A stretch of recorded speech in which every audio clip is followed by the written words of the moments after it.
President-elect Joe Biden and Vice President-elect Kamala Harris also plan to go to Georgia soon, but it is not their only priority before their January 20th inauguration. The transition team says Mr. Biden will be sworn in and dismisses Republican threats to block his victory next week as, quote, antics. Nikole Killion is covering the president-elect from Rehoboth Beach, Delaware this morning. Nikole, good morning. When will we see the president-elect head to the Peach State? Well, good morning to you, Dana. The president-elect is spending the New Year's weekend here in Rehoboth Beach. Then he'll go down to Georgia on Monday. The vice president-elect travels there tomorrow. It'll be the second trip for both of them in a sign they're not taking any vote for granted.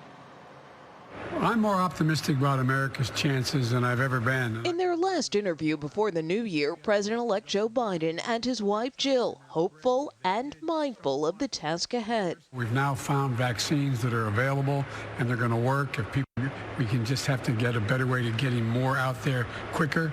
I find that we're in a situation where we once again have to step up and lead the world and lead the nation. With the COVID death toll steadily rising, the president-elect plans to honor the more than 300,000 lives lost in a nationwide tribute on the eve of his inauguration, which is expected to be a smaller, more subdued celebration.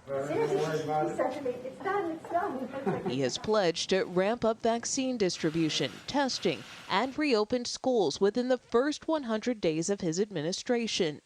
Most of his team is complete, but he still has a handful of key vacancies to fill, including Labor Secretary, Commerce, and Attorney General, which could be announced next week. I will say that he is very thoughtful about how he makes the decisions of who he's going to nominate for the cabinet and any real personnel decisions. And we believe he deserves the time and space. But patience is wearing thin between Mr. Biden and the Trump administration. White House Budget Director Russ Vought recently accused the transition of false statement after it alleged a lack of cooperation could lead to budget delays this year.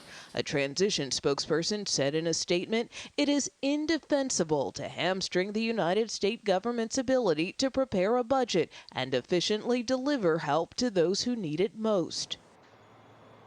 The president-elect has also said his team is not getting what it needs from the Defense Department, which paused meetings over the holiday. The Pentagon says that pause was mutually agreed to. The transition says it wasn't. Either way, they're set to resume next week. Sharika? All right, a lot of back and forth. Thank you, Nikole.